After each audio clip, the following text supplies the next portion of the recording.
I'm known as COG on the community, and over the last few years I've been doing a few bits and pieces in terms of materials and tutorials and so on.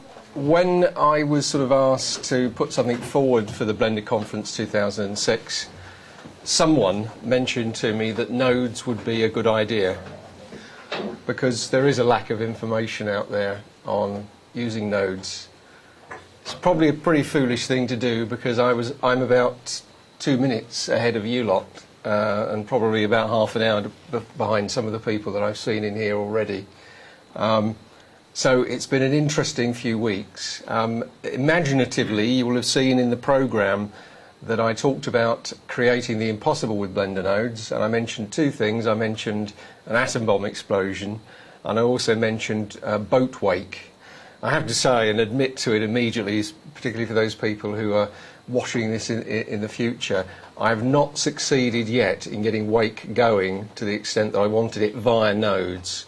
So I'm not going to actually cover that, but I'm going to show you some new things that I've done with my oceans and so on, which hopefully you can see that nodes have actually been able to improve that somewhat. But I wanted to start off, I'm going to make this as imaginative as possible.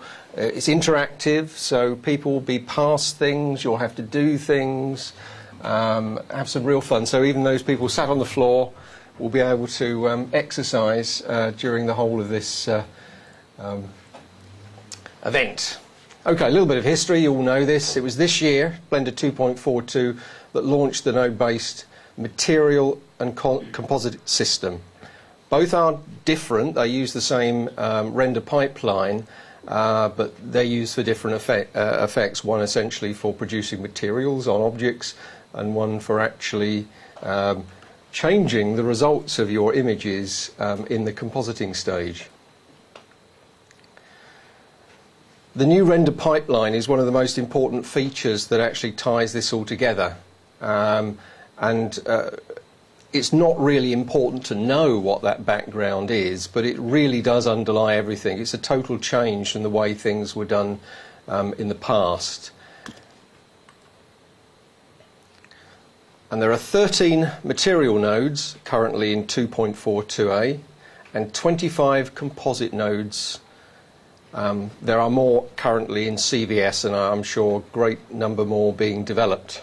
So 13 material nodes, so 13 new things you have to learn for materials, and only 25 for composite nodes. So that's not many, is it? By the end of the day, you'll meet all of them.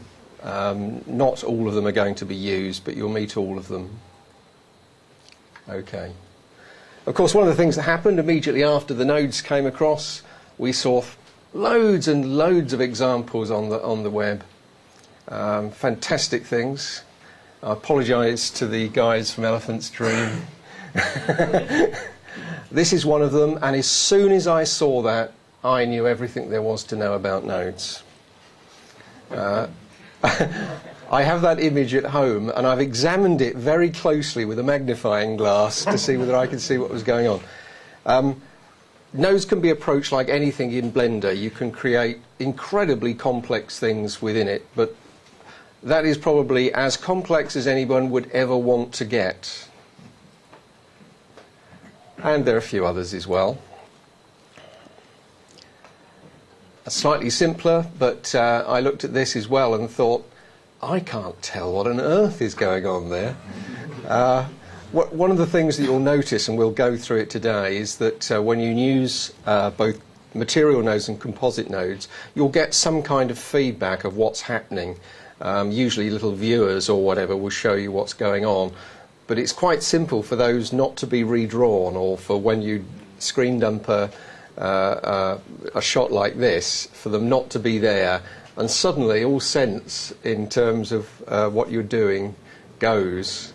It's going to be a great challenge, I believe, for the tutorial writers to be able to describe a node material, because, you know, how could you describe that in words anyway? You'd have to do it by pictures in some way. Okay, nodes aren't easy, but they're not impossible. In fact, most of the things that go on within nodes should be fairly understandable to you if you've ever used a paint program, mixing nodes, RGB curves, and so on. They're all there. You can achieve incredible effects with them. This is a brand new way of doing things, and I've been working with Blender materials for a long time now, and I've probably taken them as far as I could personally go. And so it was nice to have nodes, because, and you'll see an example of this later in actual fact, where I've achieved something with just literally 3 nodes, and 2 of them are an input and an output. But it's really enhanced the image no end. So you really can achieve some incredible things. And the other important thing is you don't lose any of your previous knowledge. So if you know materials, in fact you need to know materials in Blender to be able to use nodes effectively. So you've got that experience, you're not going to lose any of it. You can just apply it to the nodes-based system. And indeed you can interactively work between the old method and the new method quite easily. And I think the great thing about Blender is here it's providing an absolutely superb tool for us to now use to create the impossible. And that's what we all do. We're not creating totally real objects. We are creating extraordinary objects that do not or cannot exist in reality. We might make them look real, but that's essentially what we do. And I think the new node system actually provides that for us. There are some very good examples on the net, and this is a rose by Theyre, I presume it is. I don't know whether Theyre is actually here. No, obviously not in the room. But that is a superb example of how the node-based composite, in this case, can be used to produce a really complex image. It used multiple depth of field filters there, nodes, plus background images. Very, very creative and very neat, very simple to understand. That's available actually on the Blender website. If you go and look at nodes, that's one of those that's actually up there. There are some other. Is Matt here? There's a great one on there of a car that you've, I think, did. Is that right, yours, with the little VW? Yeah, I didn't model it. It's actually a free model I found on the net. Yeah. But in terms of the material that's been created, it's very, very simple but superb look. I'd love to see a little more detail below that, actually, about what's in those darker material examples, the flecks and so on. So if that was ever possible for you to do, I'd love to see that, because it's beautiful. Okay, okay. Right. To achieve this, I thought, well, I'm an interactive person, let's make this an interactive event. So I've come up with some flashcards. So in this way you can learn, you've only got 13 material nodes to learn, 25 composite nodes. So I thought I'd make this absolutely interactive. So what I've done is I've come up with a flashcard system. Here it is.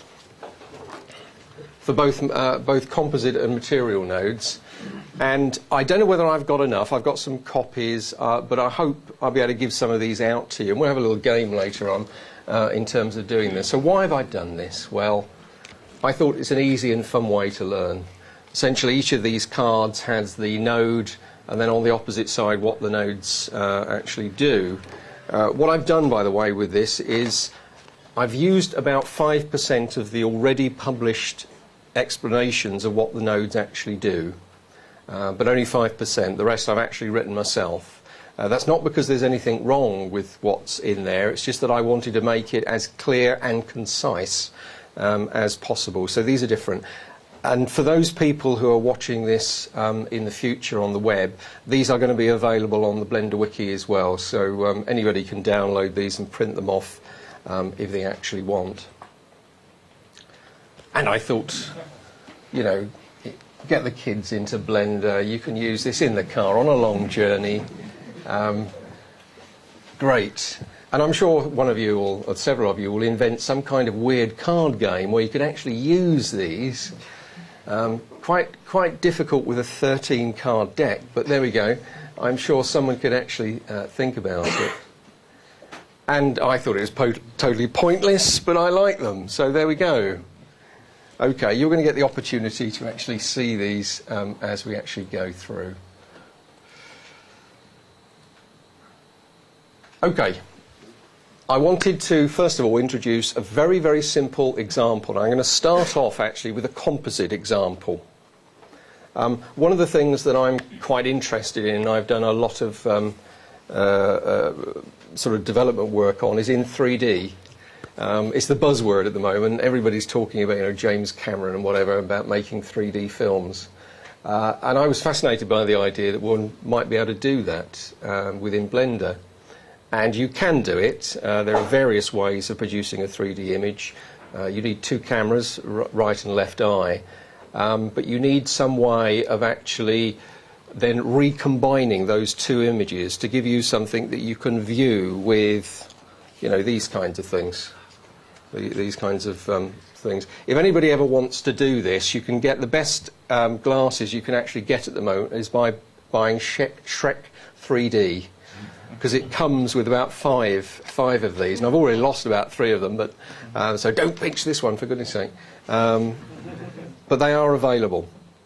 Anyway, how does this actually work? Well, I'll give you an example. We can actually just, hopefully I can do this.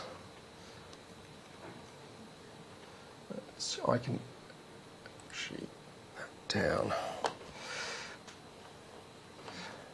I'm working between 2 monitors, so unfortunately I've lost my mouse now. There we go. Thank you very much indeed. Right. Okay, we're in Blender at the moment. Let's just create a very, very simple scene, and this literally will be. So we've got a cube there at the moment. Put my glasses on so I can see what I'm doing. I'm just going to create a copy of it and move it there. I'll create another. Whoops. Pressing the wrong thing. Create another one, and I'll move this nice and forward, bring it up a bit, and I'll create some other objects behind.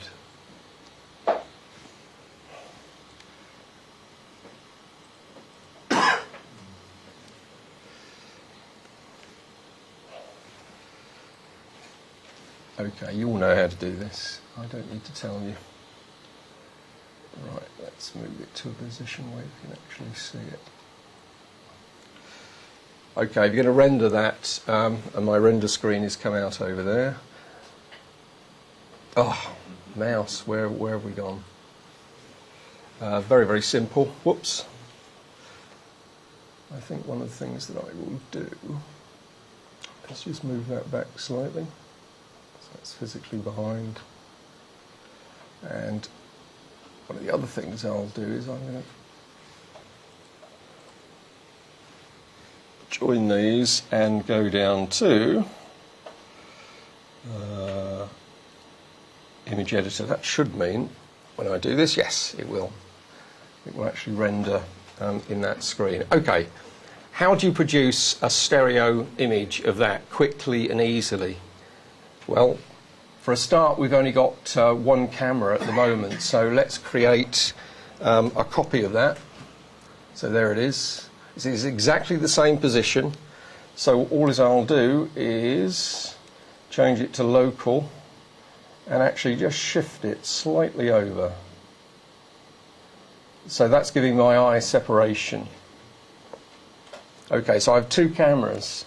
How on earth can I use the node system, the compositing node system, to actually create a stereo image? Well, the easiest way to do that is to create a new scene. And I'm going to just link the objects across. So I now have 2 scenes. Okay, I'm going to call the original one left, and the opposite one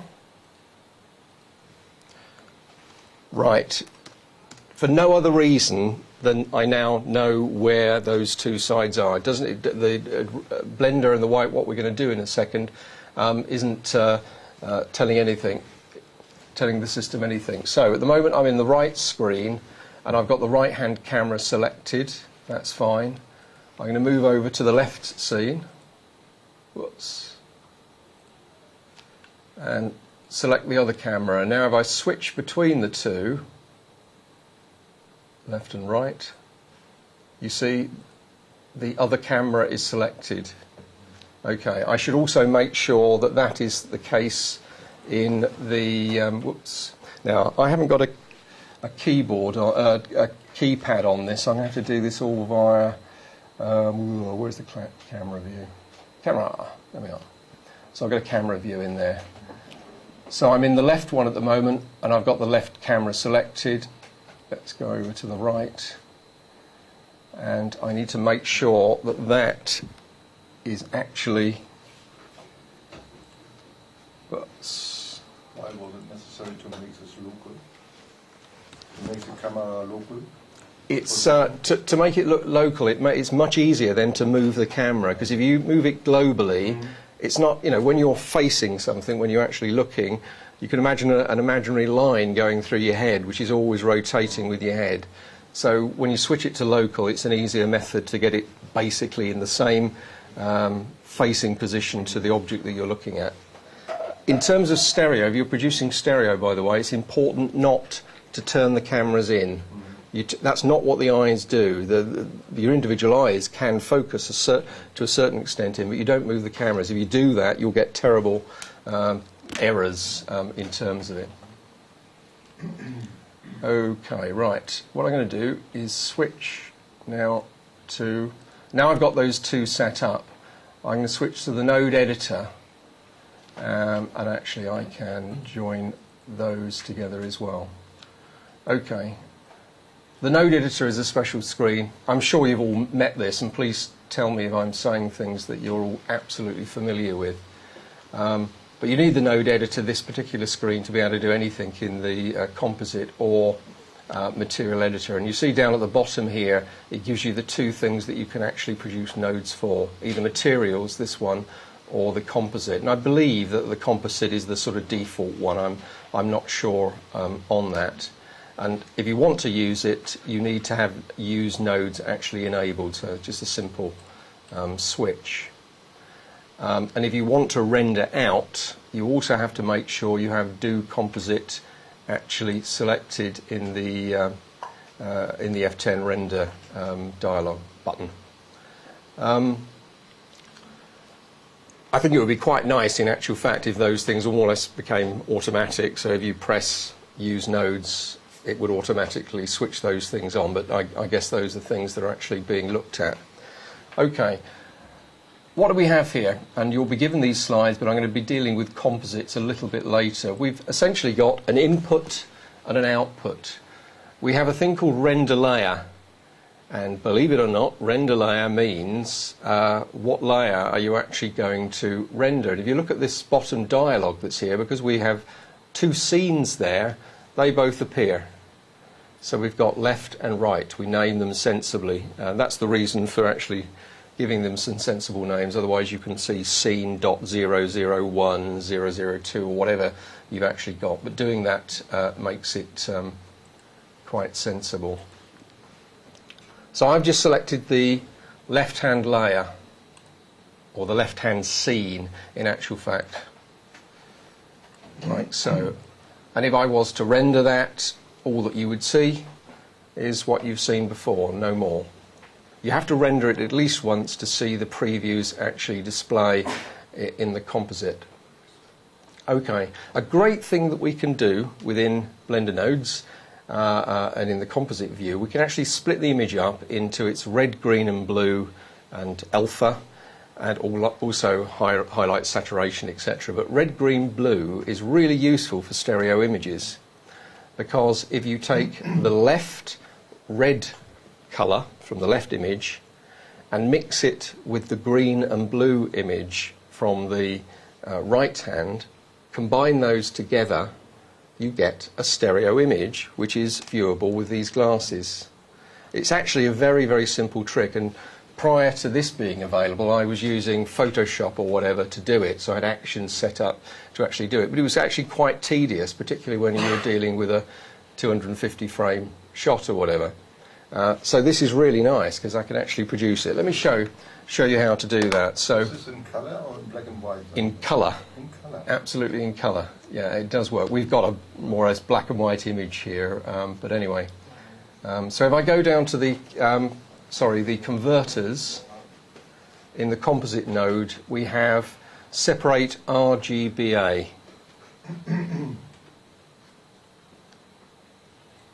Doesn't like my graphics card, this monitor, actually. Okay. And as you see, all Blender nodes have an input and some form of output, or most of them do. There are some that just simply have an output, and you'll see those later. But this has an image to be input, and then a red output, a green output, blue, and alpha output. Okay. At the moment, we've got a link between the render layer and its output, and we don't want it there. I want to join the image to the image there. Now, I can either just create a new connection, which is perfectly okay, or another thing that you can do, whoops, which I've done there in actual fact. Let's go back so it's in that position. A nice thing you can do quite frequently when you're working with nodes, you want to connect one thing to something and then you change your mind, you want to connect it somewhere else, where you can simply disconnect connection by just drawing a marquee around it, and you see it comes up with like a little pen, and that will actually delete any of the links that are there. So you could actually delete all links within a node structure, and they will all just disappear. But anyway, let's just a minor question: if you delete links, yes, is that undoable, or can it be undone with you, or? Oh, can you control Z it? I see. I don't know. Actually, I've never tried that before. Yes, I think you can. Or perhaps not. I must admit, I do, or everybody uses the undo. I would doubt if anybody doesn't, but it's one of the things that I haven't actually used in this at the moment. Okay, it's always useful within the compositor to actually have viewers. So the output actually gives you both a composite, which is where it will output to, but also a viewer option. And a viewer option is no more than a little screen in which you can display what a thing is at any particular point. So I'm just going to plug that in just to see what we can see. Doesn't look like much, does it? It looks like a semi-transparent whatever. But that is essentially the red of the left-hand image. Indeed, what I'll do, I think what I'll do is I'll just go up to full screen with this to make it a bit clearer to you at this particular stage. Right. I want to be absolutely correct with this, so I'm getting out my notes.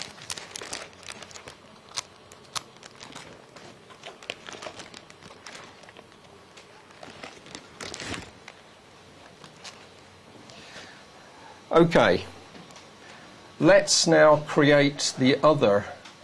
This is our left-hand image that we've got here at the moment. Let's do the opposite side. So I'm going to create a new input render layer. This is incredibly slow for some reason. This is not Blender. It's not Tom. Okay, and this time I'm going to select the right-hand layer. And likewise, I'm actually going to create two new separate RGBA. But rather than going to the, pressing space, going to converter, getting that, you can actually do, as you can with many other objects in Blender, Shift-D, and that will produce a copy of it. In fact, I need two of them because I've got to get out the green and blue ones actually from this. So let's take the image. Yeah, go on. I think think I missed how you associate the scenes with render layers. Are they automatically associated with a separate render Yeah, layer? render layers is a different system to actually, in fact, I think we were talking about this last night. Yeah. Render layers are a different system from the old layering system that you know you had in there, They and correspond with, like, if you make a new scene, it's automatically on a separate render layer? as long as you've got an input to it, a render layer input, then yes, it is. It's there. I mean, I could have 20 other scenes there, which I'm not using in my composite, but they're still there, essentially. Okay. So in fact, you can have only two, in this case, two render layers because You could have have two scenes. you could have any number. Yeah, I've only got two scenes. Yeah. But you You didn't can set have a- anything in the render layers tab yet. You just set the scenes, correct? Yeah. Yeah. There's some default render layer in every scene, so it uses just the number one render layer. Like just, Okay, let's get the green then from this. And we also need the blue, so I'm going to take this down to link on. Now I've got the capability of actually getting the green and blue out of this image. I could get red out of it as well. But why do you use two separation nodes? Yeah, can't you just take the One red out and of then one red. and then the blue? No, out no, of another? because if you look at it up there, that's the left-hand scene. Yes. So and I said the left red is important in a stereo scene.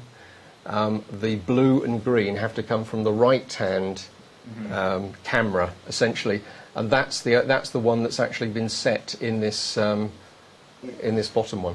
Yes, Yeah. but instead of having two separate separator nodes, can't you just take the green and the blue out of one separator node? Yes, you could, but you'll see in a minute the reason why I've actually done that is because obviously, at the moment, unfortunately, there's a separate RGBA. There's not a combine. Now it is in CVS. There is a version in CVS that will combine, but I didn't want to use a CVS version in terms of doing this. So I'm going to show you how you can achieve it using other techniques to actually get it. Okay. What I'm going to do, in actual fact, is eventually I've got to combine or mix three things into one image. Okay? So what I'm going to do, to start off with, I'm going to create a mixing node between the red and the green, and then eventually create a mixing node from the from the blue to the red and green, to end up with one output. Now the reason for that is because the mixing node under colour mix only has two inputs. It'd be nice if it had 3 or 4 or 5 or whatever, but it doesn't. It just has 2, so that's all you can actually do. So what I'm going to do is,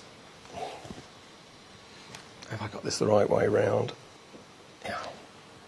In fact, I've gone too far ahead. You've chased me on, I'm sorry, it's not your fault, it's my fault. But I've gone too far, because what I want to do is I actually want to get these images, the red image, the green image and the blue image, to be those colours, because at the moment they're just a grey. Now we can do that, and it's a great thing you can also do with the mixing node. You can mix a single image with a straight colour. So I can take the same red from there. Whoops. This is being so slow. What would it be to have real systems? Okay. Now you could put another image in there, but you can also just put a straight colour. And that could be any colour that you actually want it to be. I want this to be straight red. Yeah. Straight red, my man. Yeah. That's better. And I'm not going to mix it, I want to multiply it, because as you all know that produces, and I'm going to multiply it by a factor of 1. Now the factor is an input, We've got nothing going into factor, but you'll notice it's got an input into it. And I'll show you some great things you can actually do with that later on. At the moment, I'm just doing a purely, it's going to the factor of 1. It's going to multiply red with that image, and I can show you what that will look like. Let's get rid of that link and put this one in. Suddenly it's red. It does contain alpha in there, but don't worry about this at the moment because we're not actually, well, we will use it eventually, but not quite like this. Now I'm going to do the same thing for each of the others. I need a similar node, so I'm going to create. What happens if you copy both the mixing and the viewer node at the same time? Do you copy the link too? You know, I've not tried that. I suspect it will. No, I've not actually tried that. The point is that at the moment I'm going to make the individual links because, well, it's going to be easier to explain. The other good thing about this is if you set settings within any of the individual nodes and you copy them, you copy those settings as well. And that actually is very useful. It can save a lot of time in terms of resetting it. Because here, the only thing I've got to change now is that particular colour. And I want to make it a green, like so. And that's the only thing I've got to change. A blue here. Whoops. There we go. And so let's do that. Let's take the green from here and the blue from here. Whoops.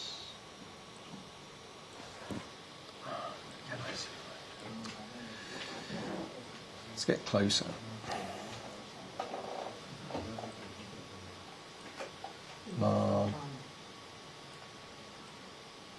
Gotcha. If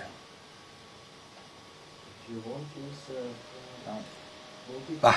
multiply nodes, it works the same way?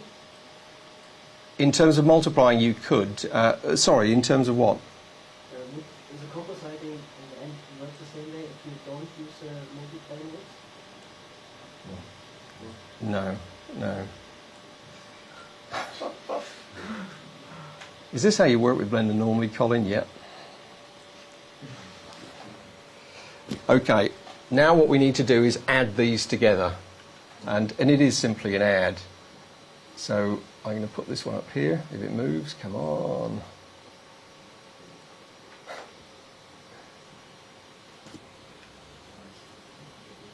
It's doing something. There we go. Okay. Add. The mix node layer has loads of options, and these are the kinds of things that you've probably noticed anyway within Blender, although there are some extra ones. For instance, you don't have, what do we don't? We don't have dodge and burn and things like that, and value and saturation and hue in a material, but they are available here. Okay, so let's take the result from that, the red, and the result from this. There.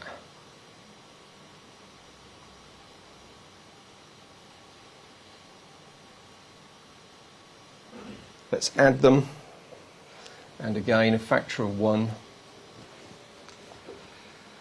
So we mix those. We can have a look at the composite to see how that actually looks.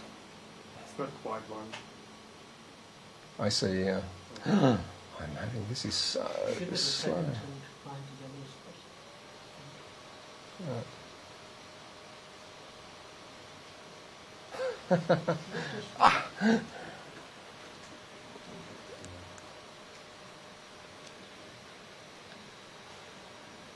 Now that's one of the things that sometimes happens when you mix the two together. In fact, it has actually mixed, but you can't see it very clearly in the little viewer. Does it have something to do with you not having rendered?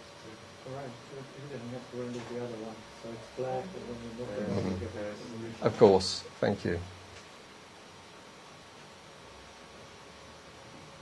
Okay, well let's have another add because we need to get the result from this one to the result from these two that are going to be added together. Or, sorry, not these two, from this one. So I just need the same thing again, Shift D. Colin, would you like to have a system for running Blender on? I can go and bring my laptop in here, which was pretty good yesterday. It'd be great. I wonder whether this one would actually work, actually. Is there running something Would else? it really help if you zoom out in so it has less to draw? I think the problem might also be some of the other programs that are. Yeah, yeah. I've got a few things that are actually on there. Let me just whiz over to this side and actually get rid of a few of these things. I don't need that up at the moment.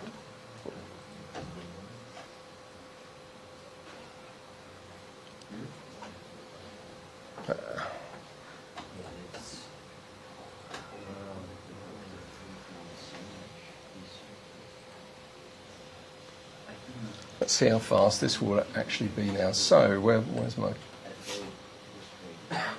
Okay, so let's bring this over here slightly. Ah. Oh, it's disastrously slow. Come on.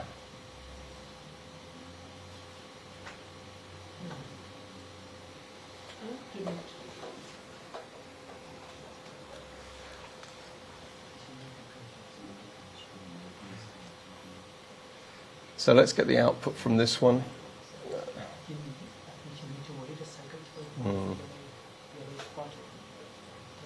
Let's disconnect that. The other thing I can do, I wonder whether I would turn... If you turn off use nodes, you stop redrawing all of the screens, and that actually might help a little bit here. I have a feeling it may be the graphics card one. Yeah. Open field acceleration on the second screen.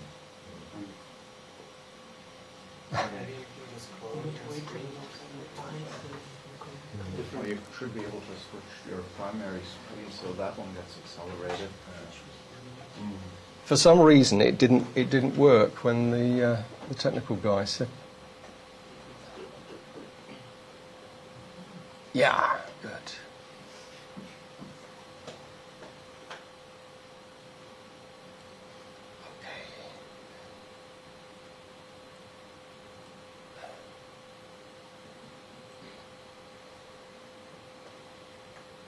Ah, I know what I've done.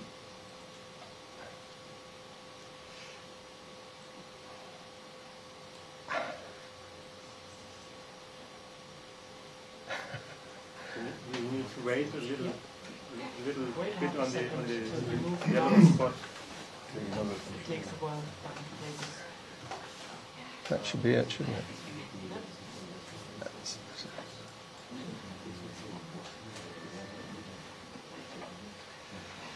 Okay, I'm going to turn back on use nodes now, and if I go back up, and if we render now,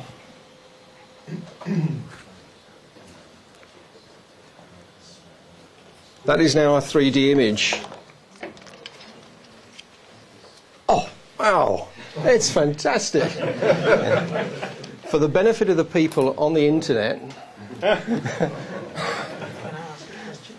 You just selected the camera. You didn't set it to control 0? I did actually. Oh. I did set it. Yeah.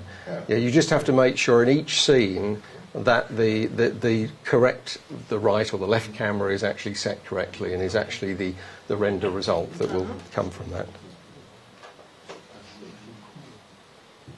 Now, the one thing I did notice, you did Is, it on here, I guess, is Alpha through, yeah. The separation instead of two separate, you only use one in the R. Yeah. You can. What you can do is you have the ability to. Where's my mouse gone?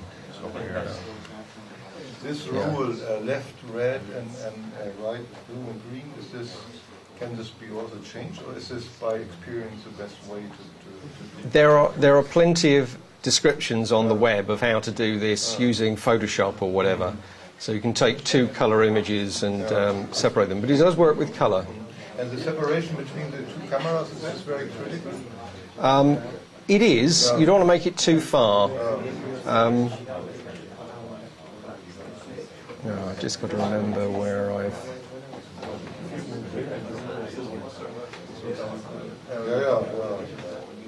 Ach so, ja, ja.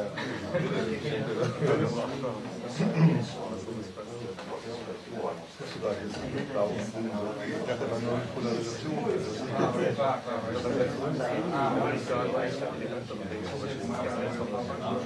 Ja, ist auch riesig teurer.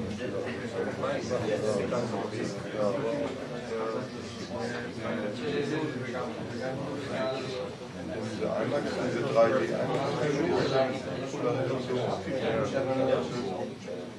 Aber da werden wir ja auch gesteuert. Okay.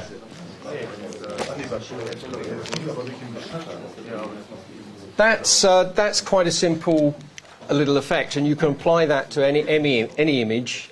Essentially, it can be quite complex, and it will still work. It's actually quite a neat thing to do, I think. There are some examples on my website, and I think there are a few others actually out there on the net that you can look at, done by other people quite often, but it does actually exist. I would like to add that there is a possibility to do something like this with the sequence editor. I think in the second tutorial, Blender tutorial, the printed thing, there's a tutorial about how to program a plugin for the sequence editor to do something like this. Yeah, that would. I've got to remember as well that there are people watching this on the net and they might not be able to hear you. That was just saying that there is a sequence editor plugin that might be able to do the same thing. The nice thing about this, I think, is that you can do it all in-house, as it were. You don't have to render out images and then bring them back in, or do it as a scene through. You can do it all automatic via the compositor, which is actually very, very nice indeed to actually do. Okay, what I wanted to do is to start introducing you to the actual... This would also work with animations, if you would... Yes, absolutely, absolutely with animations. Let me see whether I can show you one.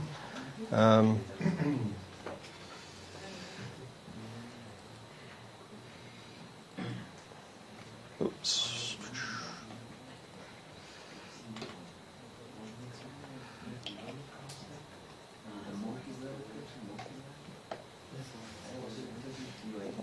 Here we go.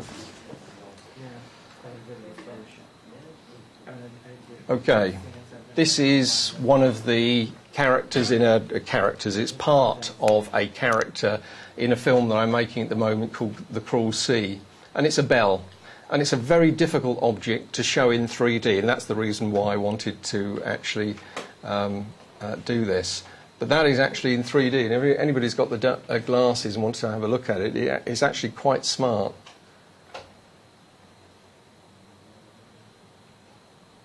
The nice thing is that the cyan and red sort of disappear in the grey when you've got the glasses on. So actually that's a very, very, very nice example of it. There's quite a complex bump map on that, a normal bump map.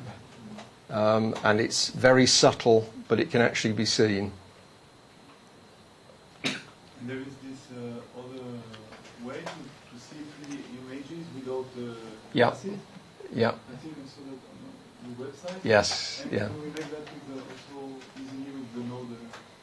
Yes, theoretically you could. I mean, I have been thinking about whether it's possible to do that. I haven't worked out yet how it would be possible to do, because what I had to do with that was create two separate movies and align them. Actually, it was quite difficult to physically do. There probably is a way of doing it within this. Stereographic, or it's parallax view. So in actual fact, you have to bring your eyes together. It can be quite difficult to see. I think there's a displacement node in the CVS that you might be able to use to shift one of them. I see, left or right, yeah, to make that actually in. Okay. Right, let's introduce you to some of the Blender nodes themselves. And what I want to start off with, in actual fact, is the material nodes, because in actual fact I think that's probably one of the most difficult things to deal with. How on earth do you create a material out of nodes? The first thing I have to say to you is you need to know how to create materials in Blender anyway, because that's the basis for anything. It won't create something by magic. So a good way, a good analogy of actually using this is actually to create your materials outside of the node system. Do it the old way that you were used to, then bring them into the material system, which the node system, which you can actually do very, very easily, and then add the features that the node materials can actually give to your material. Okay, I'm going to bring up a few examples in actual fact, and I don't know what I'll start with. Whoops, over here. Let's just...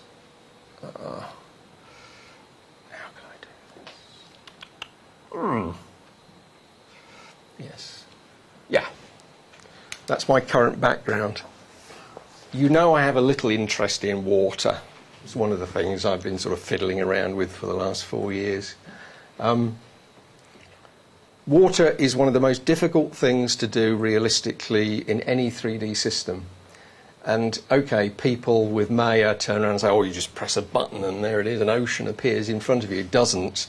It looks really cheesy and horrible and nasty, and you can tell it comes from Maya absolutely every single time. But I'm quite interested in actually being able to produce that. I realised from the word go that I wasn't going to be able to use real fluid dynamics with it. It just, unfortunately, the fluid simulation in Blender is really good, but for an ocean-sized animation, it just really isn't very sensible. So I've devised all of my effects via materials, and hopefully some of you have read my ocean tutorial, which explains all of the things you really need to know to produce a relatively realistic ocean. But I still had problems in what I was trying to produce. White caps are an example. It took me 3 years to work out how to do white caps and make them look realistic. Not absolutely, because it's never always absolutely there, but it took a long time.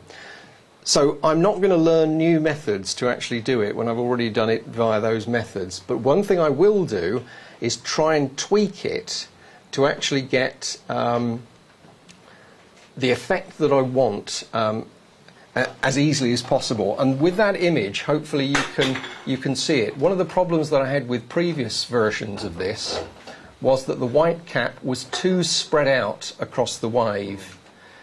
It was very, very difficult to change the contrast and the brightness level to actually get them to stay on the peak of the waves. Well, the node system has enabled one to actually do that now.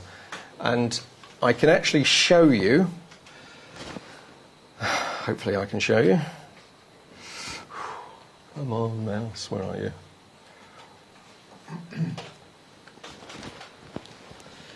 Oh, I've got to load this open.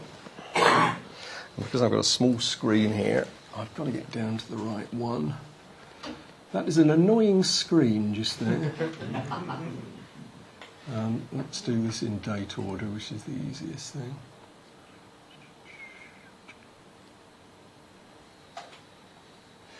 Can you see whether I've got... I can't see it on my screen, unfortunately. 12A. 12A, that'll do. Okay. Ignore this down here. I'm going to get rid of that. Basically, that is my ocean material shader. Oops. What I have there is one that I've called water and one that I've called crests. I'm adding a colour ramp to it to change actually the way the colours appear. And by doing this, it actually gives me great control over where those crests actually will appear on the waves. I also have a thing called an RGB curve, which is you must know about this system if you've ever used a paint package. It's a superb but complex way of controlling colour. But you see I've got quite a curve on that to actually darken things down. And I then use a mixer, a screen mixer, mixing mode with a slightly lower factor ignore the add here, it's because I was trying something else, but in actual fact, all that needs to be is a darker material to actually produce the finished thing. So all I'm doing is adding black to that. But that actually produces a very, very nice image, the one that you could see on the background there. Incredibly simple, incredibly neat. I do not need to create enormous great node systems to actually create it. The two nodes at the end, the water and the crests, are absolutely no different from any of the other Blender materials that I've created for doing my previous oceans.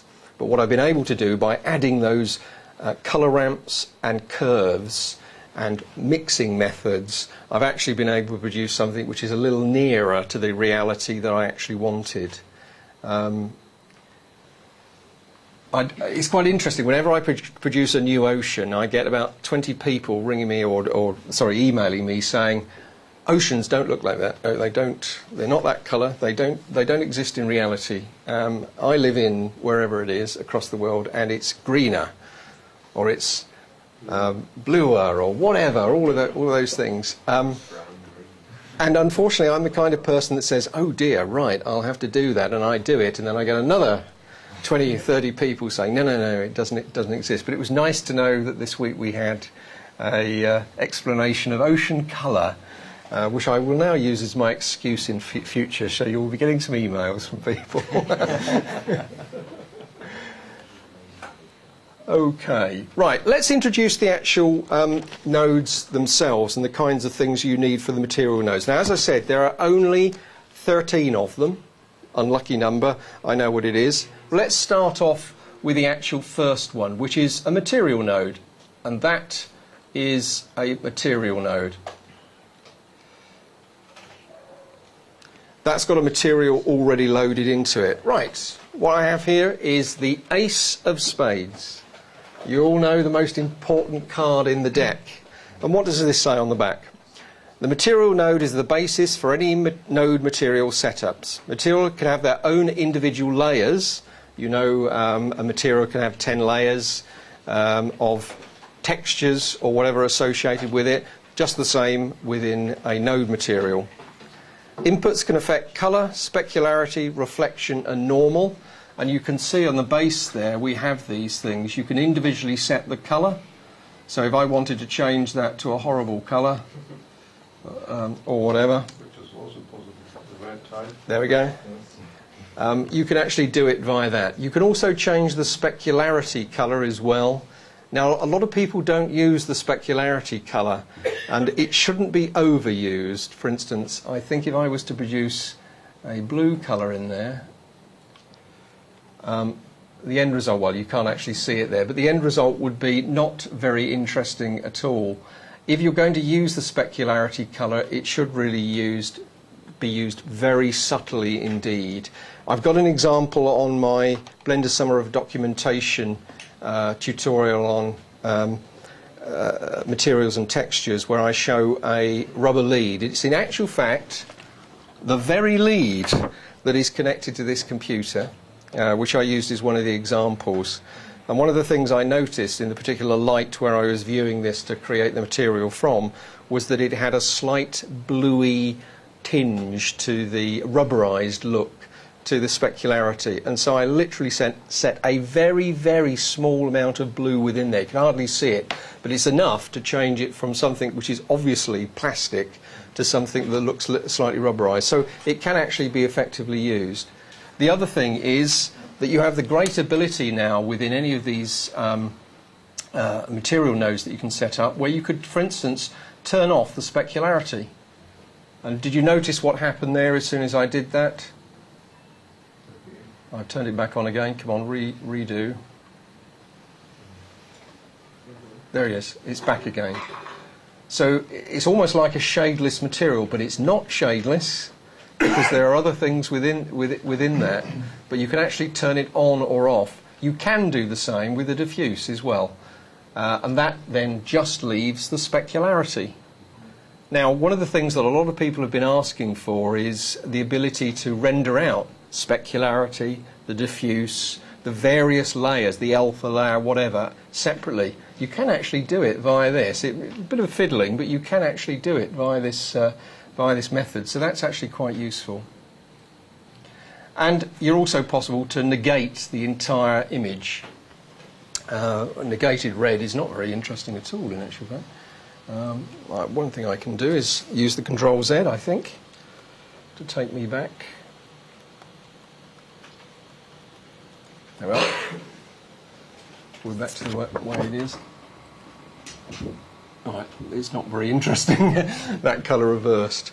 And you're obviously also able to change the reflection and the normal as well from this. The important thing about an input node, and what I'll do is I'll hand this round now, read it and pass it on. The important thing about this particular input node is you not only have outputs from it, so you can output the colour, the alpha or the normal, you also have inputs. So you can drive information into these slots from other things. And you'll see that a little bit later in actual fact. You can do some really spectacular and interesting things by feeding other things into those input points. But from the normal material produced this and then that. Can you make a link to the material, the normal material? You can indeed, yes? And there's another actual input that we can use from that. The 5 of spades, which is the geometry input. And the geometry input has only outputs. And basically, what does this do? This node outputs the mapping coordinates from the object that's been selected for this material, and it can output it in a global sense, the local coordinates, the view based on the camera view coordinates, the original coordinates, the orco, UV coordinates, or the normal. So perhaps I'll give that to you and you pass that around. Whoever ends up with these, by the end, by the way, I can take them home, and I do have some others. I think I've got enough actually for you to actually use. Okay, there are lots of others. And what do you know in terms of what's available to you? Well, anywhere within a node tree construction, you can go to the add, and add will come up with the various types of nodes currently in the material system that you've got available. So under input, we have material, we have value, which I've never ever used, but it provides a case of actually being able to put a number, a physical number into something. Now you could do that, for instance, you could put a physical number into reflection, but you can do that anyway. I've not tried to put a single number into a colour input. Possible, I'm sure, to do. Well, it'll convert it to black and white, and white. Yeah. You could use it to put a single number into more than one inputs to control many inputs. Yes, you can have multiple outputs from an output. And the other one is you have an RGB output, which is a simple colour swatch. That just outputs the colour selected from the palette. And obviously you could do that, but then you can get to the swatch easily in terms of colour or specularity anyway. So if I can give that to you, pass it around. The values, can you also input values from outside of Blender, for example, from a file or from the clock of the system? Currently, no, but Tom was saying that that's one of the things that's being designed. He wants to make it so that you can have any kind of driver to nodes. So that could be a Python script, it could be other data, IPO curves, for instance, those kinds of items. That could be very interesting if you, for example, have some output from another program to a file, and you want to analyze in pictures what's happened with that data. Yes. So it could be a very powerful tool. Yes. To stream something inside. But Yeah. Python is not implemented at the moment. Not at the moment. No, it's not. I'm sure it will be fairly soon. Another important input that you have there is texture.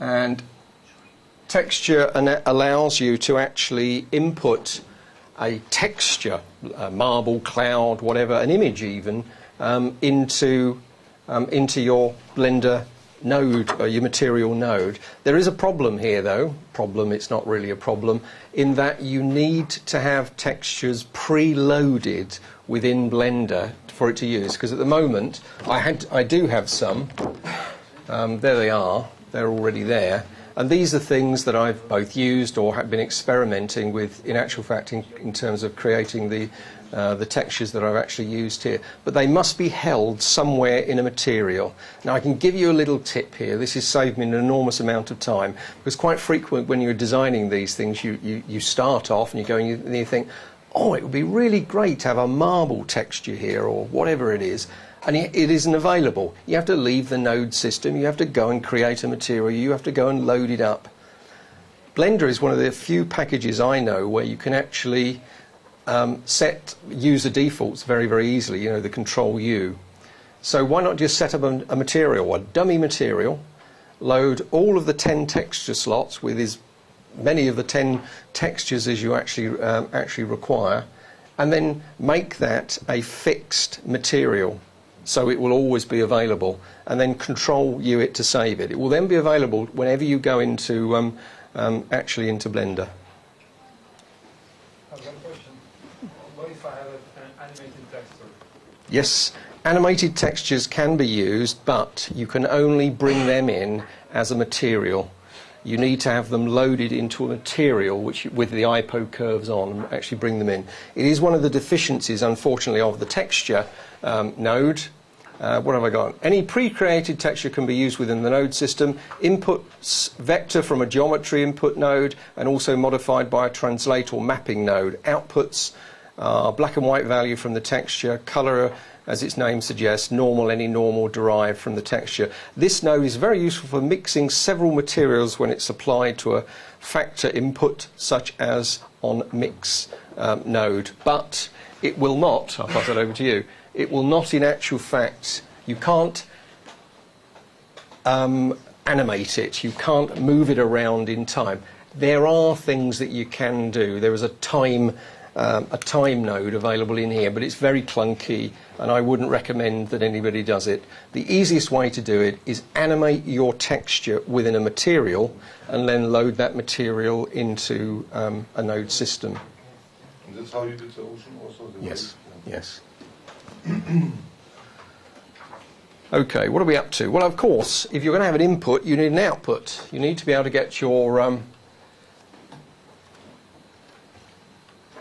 your picture out at the end of the day, and you have an output to actually do that.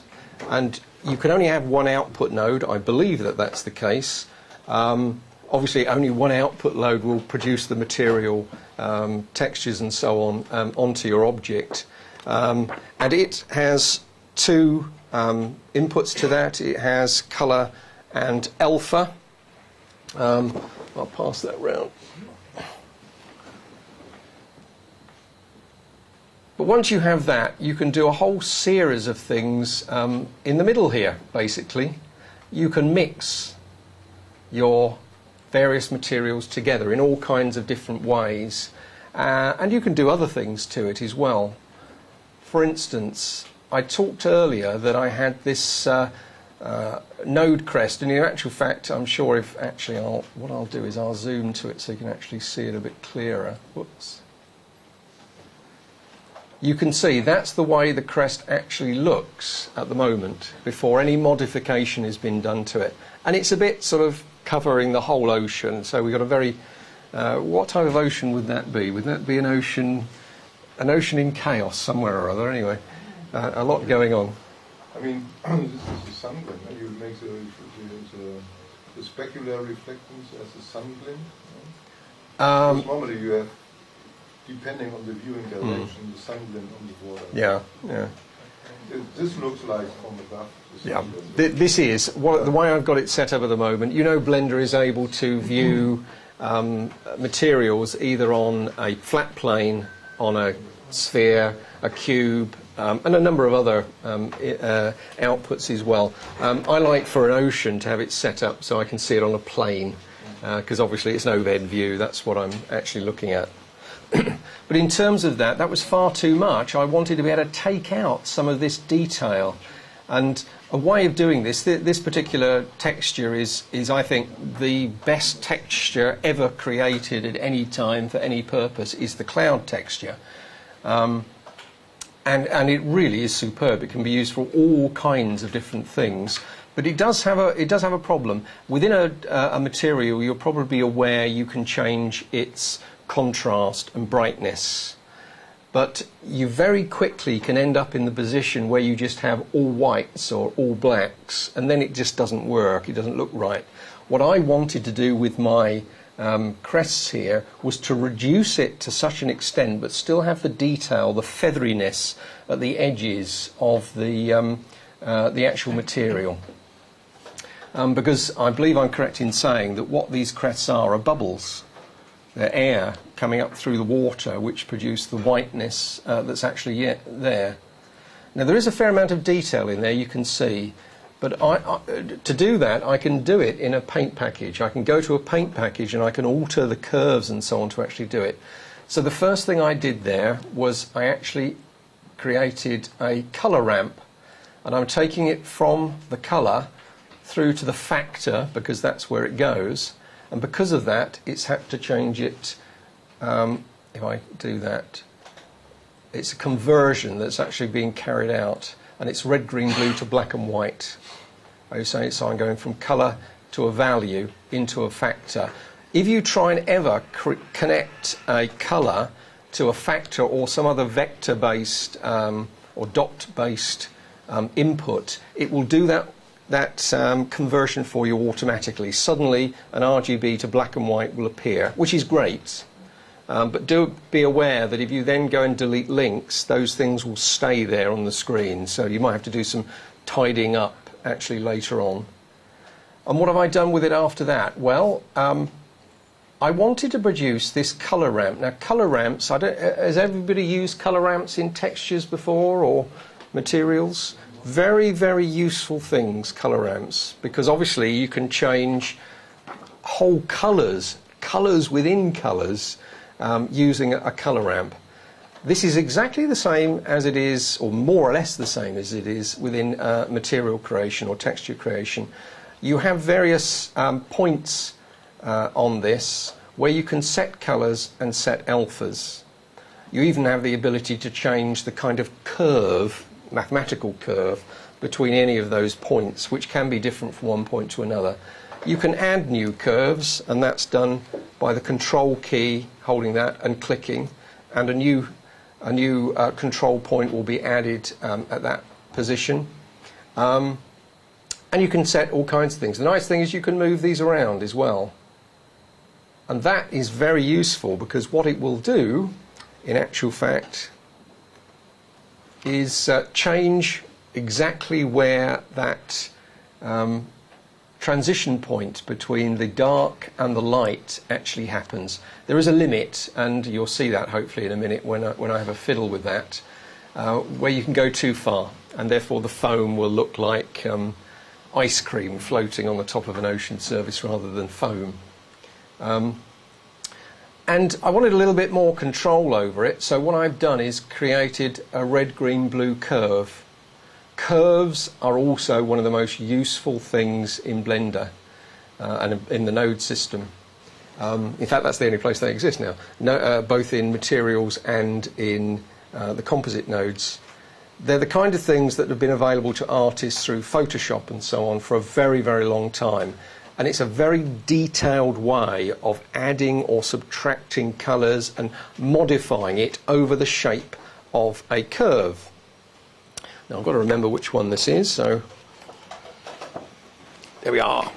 This is a nice one, but anybody who gets this one gets extra points. The Jack of Hearts. Essentially what we have here is the bottom part of the graph there is the input, and the vertical is the output. So if you had a mid-grey, 50% image point If that was right in the middle of that graph, you know, the straight line graph, then it would appear exactly the same in its output as its input. But by changing the slope of the graph, you can change how that will then actually appear. And in actual fact, you'll notice you have combined, which means all red, green and blue, or you can do different amounts for each of the other, or each of the three colours. Now that means you can change, for instance, the amount of redness in the image, the amount of blueness in an image, whatever. You can change all of those things incredibly subtly, and it's really worthwhile learning how to use this, because you can take a shot which you might have rendered overnight and is, you know, taken all night to actually render, and you suddenly find, my God, it just doesn't quite look okay. It's just a bit too blue or just a bit too red. You can use this to readjust that. And as with photography, digital photography, there's an enormous amount of information inside each image that you can't see with your eyes, but you can modify the curves very, very easily to produce what you actually want. Sorry, one question when you say, you know, after. How does the system work? It renders first, and then you can change the compositing afterwards, after the render, or does it all at the same time? Well, I don't know. Different people do renders in different ways. I personally don't like doing all of my renders in one go. I do like the ability to be able to render my own layers, which I can then modify later. I can change the way they're being used. But the compositor allows you to change it after? Yeah, that's right, because you don't need to just load in a scene or a render layer into this. You can actually load in images that you've pre-rendered, or even movies. You're now talking of the composite nodes, of course. Yes, yes, you do that in the compositor. Okay. All I've done then is I've taken these images through and I've actually mixed them in some way. I've used a screen there, which basically means the screened white version of the image will be overlaid on the image. The darker methods will be blended in some way. If I had that set to 1, then it would be literally the white would be just over the top of the blue. What I've done is a slight difference from that, which means there's a slight variation as you get near towards the crest, which actually produces the effect. And I also wanted to add a slight black to that, in actual fact. Now, I know it looks silly as an ad, but it actually works. It helps tighten up the image actually somewhat. But that is a very, very simple node system. I'm not going to render it for you because it does take a time to render this. When you're creating oceans, that's a lot of mesh that you require to do it. I come up with various tricks to overcome that. Okay, what I wanted to do now is to quickly move on to, what I'll do is, with these ones, there's a whole series of them, 3 each, just pass them around. I wanted to show you what I also did with this in terms of the compositor. So once I've rendered my image, I now want to do something with it in terms of how it's going to be composited together, to actually do these slight alterations, these things that will actually turn an image from what was good, hopefully, to something that's going to be really nice. And so I've done all kinds of things here, in actual fact, to actually get this out. And you'll notice there's some quite, I'll try and zoom into fairly close.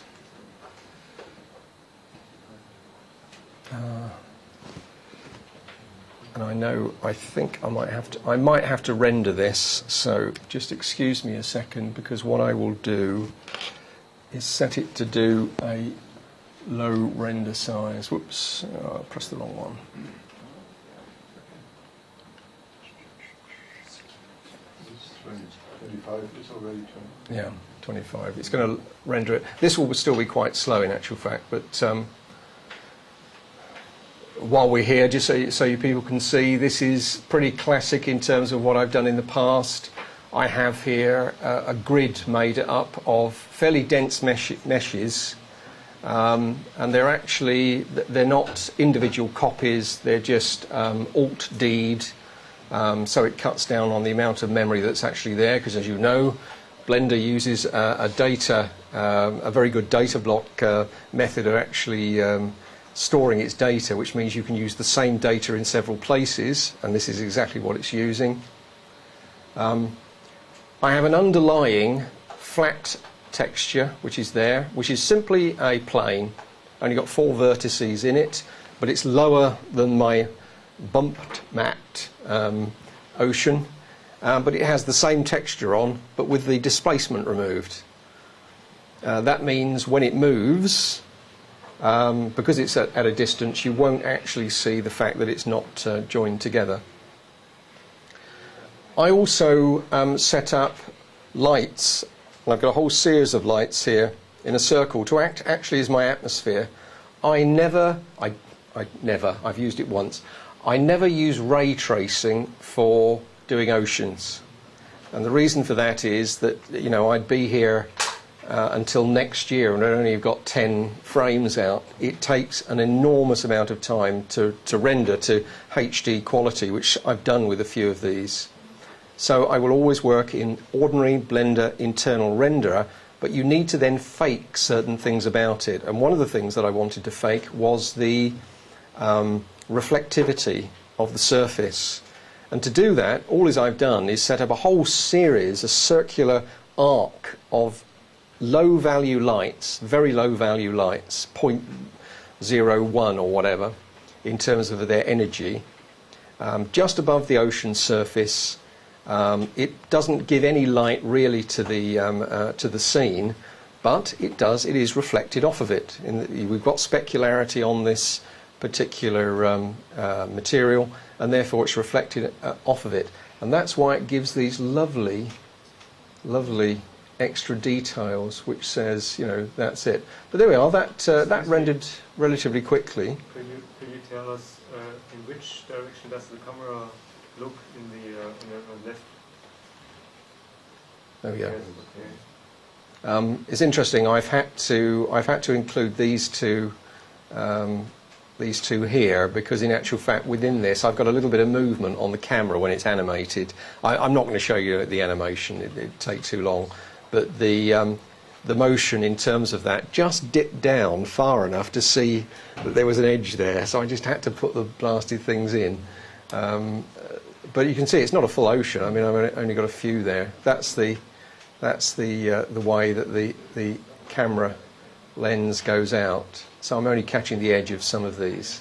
I've done some experimentation, in actual fact, with linking the planes with the camera using IPO drivers, so that you can move your camera around in rotation sense, so it's panning. But if you want to tilt up and down, it won't tilt the ocean with you as well. It will stay put, and it's been quite successful in actual fact. So it means, for instance, that I could do a 360-degree pan with this, and the ocean will those few planes will stay with the camera, but the material stays with a global. It's a global mapping. So in other words, it stays put, and it works very effectively. So you don't have to create thousands of planes to actually produce this effect. One of the other things that you'll notice up there is that I've defocused the background slightly, and I did that for an important reason, because the original renders I did with this, I've noticed even when you go up to quite high HD format, because of the way that this is created, particularly with these specular reflections, you tend to get little, it's artifacts that appear, and I couldn't work out a way of actually getting rid of them without removing the effect entirely, which would then be counterproductive. So what I've done is I've just blurred it slightly.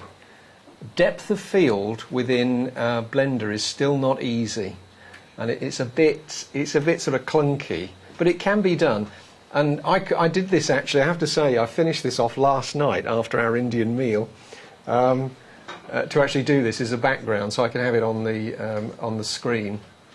And I was actually quite pleased with it. Anybody saw that film? What was it called? Oh dear, was it Ocean? where the two people were floating in the sea in open water, and this just said open water to me. Well, did you need a few sharks going across? Which I thought was quite good. But let's just nip back to the node system, because there are just a few things that I wanted to show, and we haven't got very long actually to go on, and I do want to show you the atom bomb as well. These things up here change all kinds of bits and pieces. For instance, I've got multiple blurs actually going on. Let's take that up. I've got multiple blurs going on all over the place. Blurs are very easy to produce in Blender. It's a filter which is available to you, and there are all kinds of blurring methods that are available. The Gaussian blur, I think, is the best one, to be honest, for this kind of thing, for depth of field and things like that. It's a fairly even kind of blur, and it's the kind of thing actually that they use a lot in things like Photoshop too, so for producing depth of field effects. But here you've got two other buttons which are not on by default. And I can't read that. Pokey. Yeah? That particular button needs to be on. If you have that button off and you render, you'll produce some really nasty effects. It doesn't look real. It's a much simpler calculation that it's actually going through. And in actual fact, I found out it makes virtually no difference to the timing of a render. So therefore, what's the point of not using it? So I tend to set that on. It's a shame it's a default. I wish it was the other way around.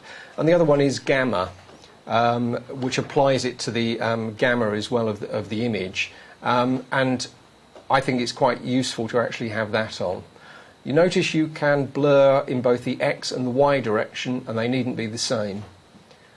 This is bringing up some very interesting ideas to me, because I'm thinking that I might be able to get much more of the blown spray effect from a wave by using this method. Because what I could do is put another texture underneath a mask of that to actually produce movement, particle movement or whatever through it. I have to say that although the fluid engine within Blender is absolutely terrific, it does have the ability to add particles to it now. I've not seen one example yet that says, yeah, that's real, that looks good, or it's even near real.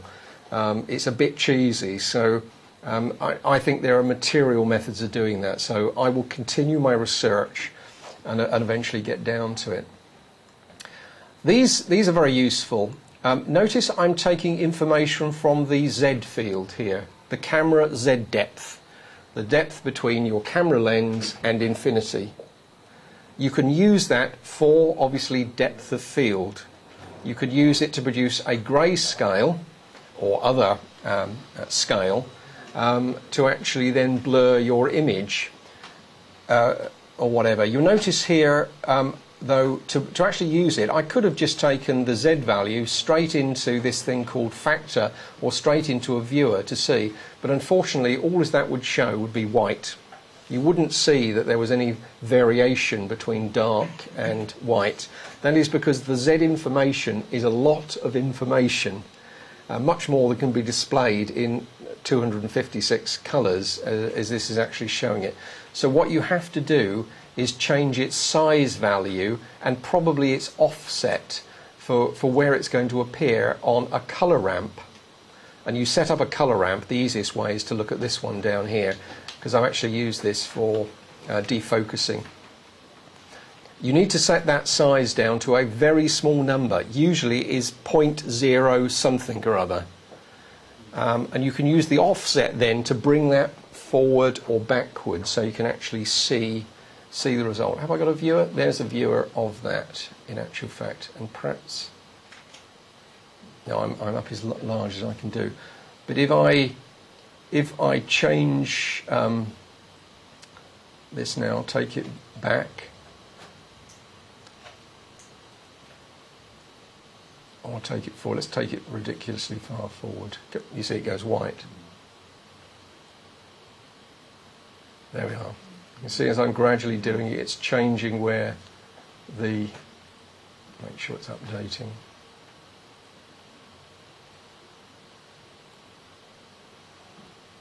So you can move it around to wherever. That's useful as well, because one of the things what makes a depth of field cheesy? Well, a depth of field becomes cheesy when it looks as though it was taken on a cup of coffee or whatever, rather than an ocean, where the difference between in focus and out of focus is well within your viewing distance. Cameras don't work in that way, and neither does the human eye. So in actual fact, I think you need to reduce that quite significantly, as I'd done in the example that I actually used. The other thing I've used up here is I've also created a kind of an overlay to produce a horizon to this. There is a way within Blender to add mist, but you probably know that uses a cheesy method of actually achieving that. What it does is it adds transparency to the more distant objects so that the background can show through. That's great until you come on to anything that has its own transparency. And when I first started this with waves, when I was first working, it produced some really ugly artifacts because of that. So it's not a very good way of actually producing horizons or the mist value. So I tried this actually again very recently to add a slight transition. Now there is a very slight variation here. You can't see it, looks quite tight, but it adds, you can just about see it on that particular image. A slight variation as though you're going to the physical horizon. Right, we are coming up more or less to the end, so can I quickly show you oh, wrong one. I should have gone down to that one. And that's the sequence of it.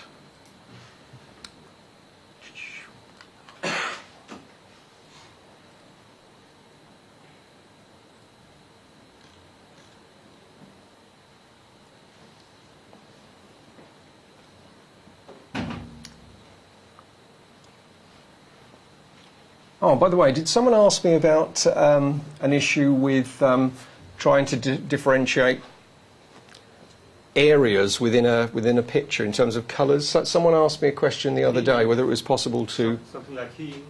Yeah. Is the person... Was it yourself? What was it? To make a mask or something like that? Yeah, to make a mask. I've got an example. I think I've come up with an example of that. Okay, here's my atom bomb. Okay, now this is cheesy. I'm sorry about that. It is cheesy. How on earth do you produce an atom bomb in a few short weeks? Very, very difficult to do, but I love choosing things that are not the things that most people would try. I love the idea of actually taking... something a little bit further than it actually could be. Just incidentally, what I've done here is I've created a tube which I've modified with a texture to produce a bumped kind of mesh. Very, very easy to produce. I've then wrapped it into, well, I put it into a lattice, and I've wrapped that lattice around a simple disc. The nice thing with that is I've animated the actual tube, which is all that it is, in the Y direction, so that it will actually rotate.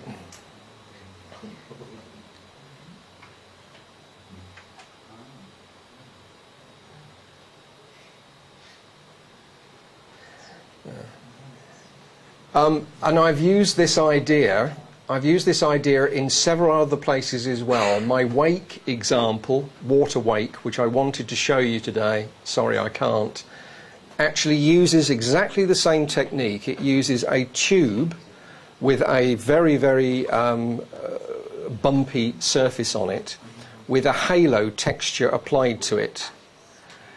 Part of that, if you can imagine a tube, if you remove a strip going round the tube and then you rotate that, you get a wave. You get a wave motion. And I don't know whether I can show you. What I will be doing is I'm going to be producing a COGS quick tutorial on this because I think it's useful in so many other ways. Well, I've been able to create an actual atom bomb out of it.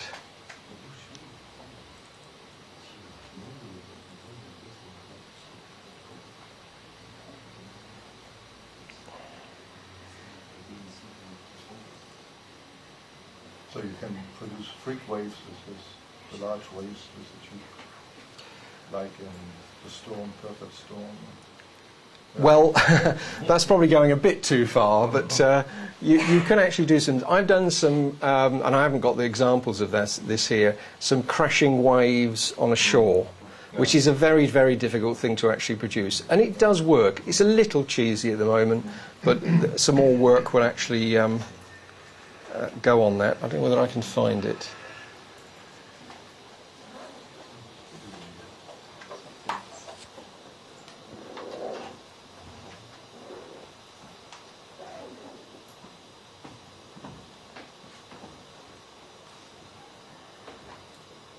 Oh, I might even have another one here, wave crash. I don't know which one this is. Ah, yeah, there are, a little example that I can show. This isn't a finished one in actual fact, but...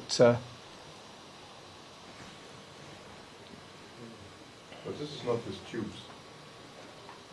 It is actually with tubes, yeah. Yeah. Where can I loop?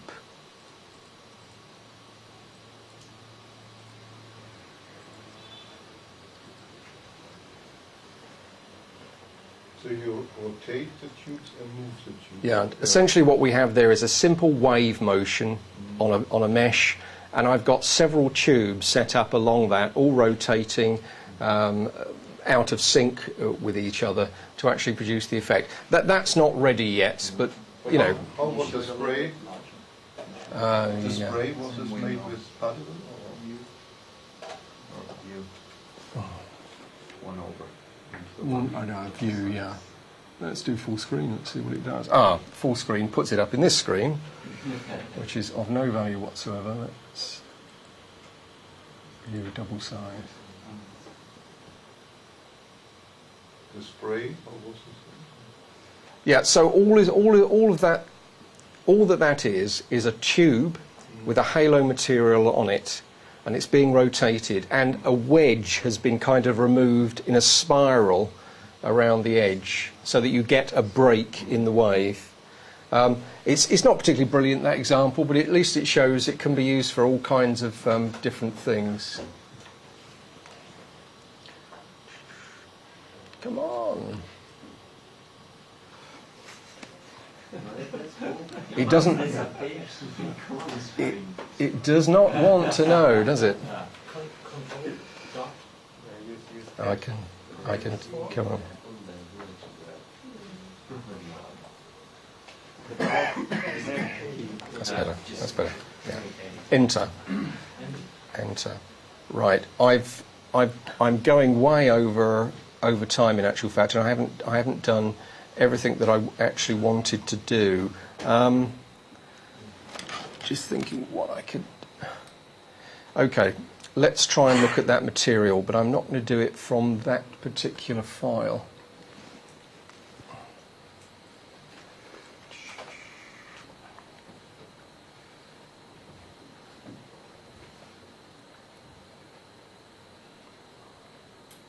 Oh, well, why don't I just bring up this Z depth one? That's a perfectly reasonable one to actually do.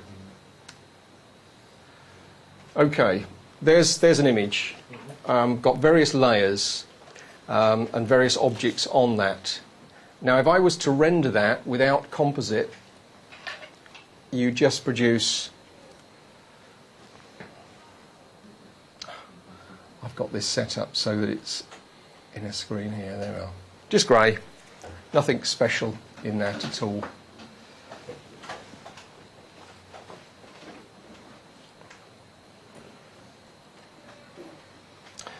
But if I put on composite, what I've done here, if you can see, I've just got larger. I've taken the render layer, I've taken the image over to here, and I've taken the Z value. I've remapped it, because you always have to do that, to a smaller a smaller size. I haven't had to offset it at all, but I've created a colour ramp. And the colour ramp is simply various controllers very close to each other. If you want an example of that, my Blender Summer of Documentation on Materials and Textures has a section on creating flags, where I created a flag texture, essentially, with blue and white stripes. And it was made entirely with a colour ramp. And it explains in there exactly how you can get those nice, tight colour changes. So I've done that, and I've had to move some of these around a bit to get the transitions correct. I've got a viewer and an output. Let's try and do this. Yes, this is designed here so that I can choose one of those colours. So I've got white, green, blue and red. And at the currently I've got the blue one selected. I'm just multiplying that image with blue. And its final result I'm mixing, in actual fact, by value to go through to the composite layer. Let's just render that. So I've been able to choose just the blue ones there. Now, I could have changed that image so that all of the white pieces in the background would have disappeared and just the blue items would have been black, for instance, or the other way round, whatever, to produce a mask, which you can then use to do anything else. For instance, you could individually colour, do whatever with those, even remove them, I guess. Let's just have a look and change that to one other colour. Node editor. I'll change it to green. Let's try green. What's that'll do? Ah, that wasn't a good example to choose because now I've chosen both of them. In actual fact, but by default, I've separated off the actual. Can you zoom in a little bit on those little two nodes? These two. Yeah. So multiply by a factor of 10 and value by a factor of 10. In actual fact, what I could have done is just this. Haha, easiest thing to probably do. That's it. I wanted to show the difference. So there, you've created a mask from it. One important point to realise about Z-depth maps is that they are not anti-aliased. So as a result, we've got jagged edges to that. No problem with that, dead easy to deal with. You just give it a slight blur. You can do that afterwards, so you can still use them very effectively. Right, folks, I'm sorry, I have run out of time, and I haven't covered half of what I wanted to do. So it was probably a good job I didn't have the wake as well. We'll have a wake afterwards. What I will do is all of this material, plus all that I wasn't able to cover, will go up probably both on my website and also via the Blender Wiki. I'm quite interested actually in developing part 2 of my materials and textures tutorial, which will obviously lead into Blender nodes. I was aware at the time when I wrote that it was quite a difficult area and a new area to get into, and I thought people would just find that too much. I didn't want people to leave Blender because they couldn't work with nodes. I'd much rather them learn how to do simple textures and then get into nodes later. So I will do that. But anyway, thank you very much indeed.